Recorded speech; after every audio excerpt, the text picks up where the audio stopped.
Just your first impressions of a tough loss. Well, obviously, we're all disappointed. Obviously, there's a lot of tears and a lot of very emotional in that locker room because certainly, we felt we had prepared well, and guys, the entire season just fought hard, trusted each other, really did a great job getting us to this point right here. But we shot ourselves in the foot a bunch tonight, and we saw the negative plays and the turnovers or whatnot. But for these guys, I want to say they never stopped fighting. They always competed, so that's what they are. They're competitors. I told them I wish I would have done a better job for them. I'm always going to take that upon myself and our coaching staff. But certainly we, getting down 24-0 with penalties and turnovers and that kind of stuff, and then the defense doing a great job getting us 2 scores right before the half certainly gave us an opportunity, and then we gave ourselves an opportunity again. But it's a lot of stuff to overcome, and when you put yourself in that situation, you have to find a way to overcome it. We didn't. 10 penalties in this game for almost 100 yards. This team's been hamstrung all year by penalties. How do you turn that around? Well, there's no doubt about it. It's something that you have to educate, you have to teach, you have to make sure that you keep highlighting that and creating situations that let you practice circumstances that may involve, something where a ball may bust outside and a receiver or tight end's got to make sure that it's a perimeter block and get their hands off a guy. The offensive line's got to continue working stems and stunts to make sure that we don't flinch. We go on and on about some of that stuff right there, but it certainly is a problem. There's been some spurts where we got better at it, but certainly not today, and it hurt us. Self-inflicted wounds. Tony Brooks-James throwing the ball, but did you talk to him about that, and what was that conversation? Oh, absolutely, and he knows that. He knows it's unacceptable. And look, we have a really good understanding amongst us as a team, as players and coaches, and so confronting and demanding is part of football. And if a coach has to tiptoe around that stuff, well, then he shouldn't be coaching. We're hard on each other about that. I was hard on him about it, and he understands that he feels terrible about it, but you've got to take the emotion out of football. You got to play with passion, because when you let emotion get into it, something like that happens, and the result is not very positive. But certainly that's not the reason that the game went as it did, but certainly did not help it. We have a lot of work to do on penalties, but I want to keep saying with these guys, I trust them with my life, and again, I wish we would have done a better job for them today. Or even without Royce, do you think you guys could be kind of close to what you guys have done this year, rushing the ball? What did you see that hampered you guys in that today? Well, we thought we could run the ball better than we did. We certainly did not. We didn't block them up and run it like we have throughout the course of the season, and it changes the dynamic of the game, particularly on short yardage in the first half. So, Royce is a difference maker, but these guys are also, and they've done a great job for us this year. So we certainly don't want to put the blame of the running game not being what it has been on one person. That's a collective effort by the offensive line, the tight ends, the perimeter blockers, and the running back. So, we got to do a much better job. Terrell, what did you see in terms of the run offense? What were they doing to slow you guys down and be able to run it? They were just playing really hard and just bringing it every play. Mario, what do you account for the slow start? It's just one thing we knew that we had to work on, all year.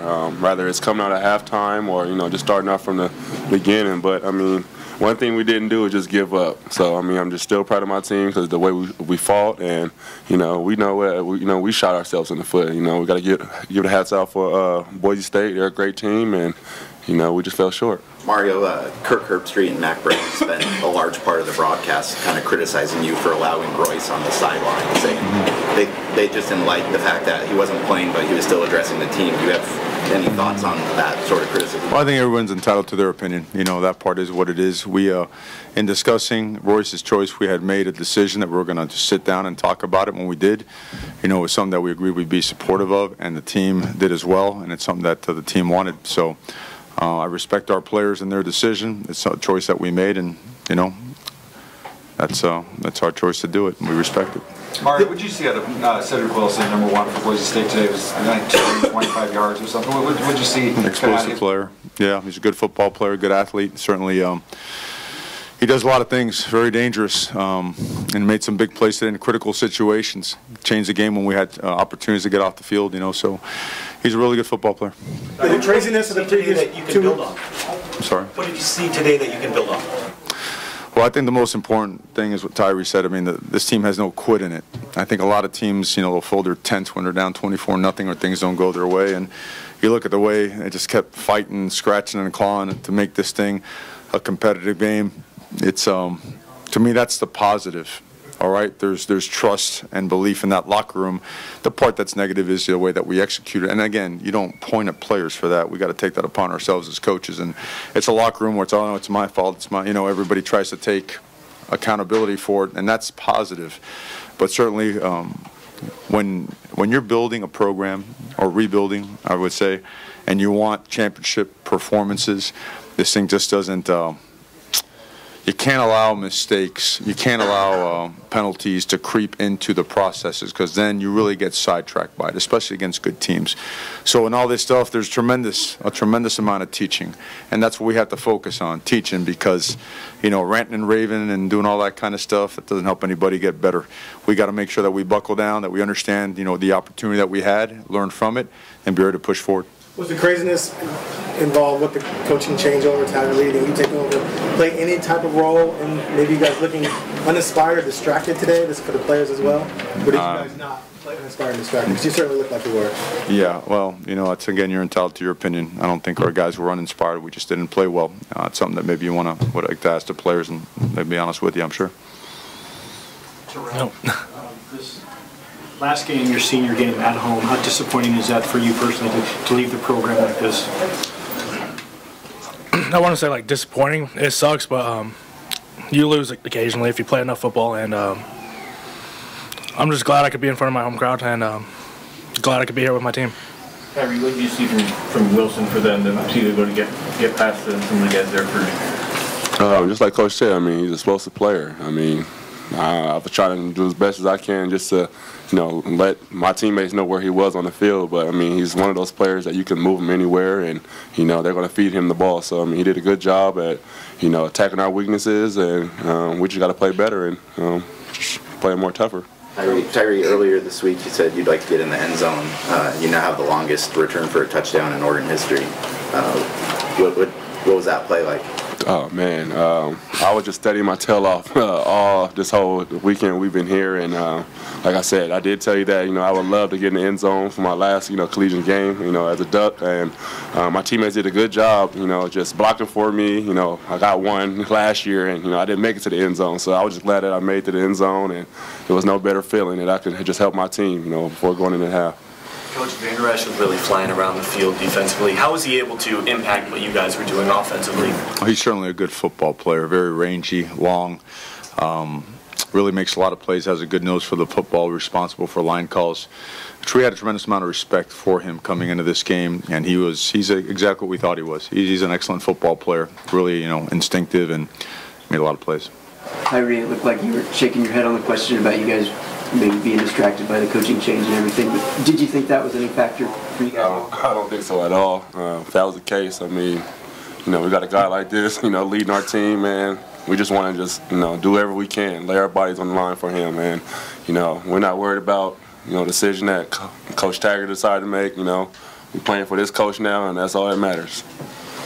Mario, as Justin struggled there with turnovers in the first half, did you guys have to, he's a pretty hard guy on himself, did you have to go over there and talk him maybe down a little bit? I think you always have to talk to your quarterbacks to make sure that they are settled down, but he's a competitor, and he's a lot more composed, I think, than people think. He understood exactly what had to be done, where the adjustments had to be made, and he just kept, just kept punching, came back, did some really neat things, and we got to do a better job protecting him. We got to do a better job just make sure we complement, the things that we have done before with the things going forward. But, Justin, I think he's got some autocorrect to him as well. But as a coach, yes, you're always going to go over there and make sure he's okay.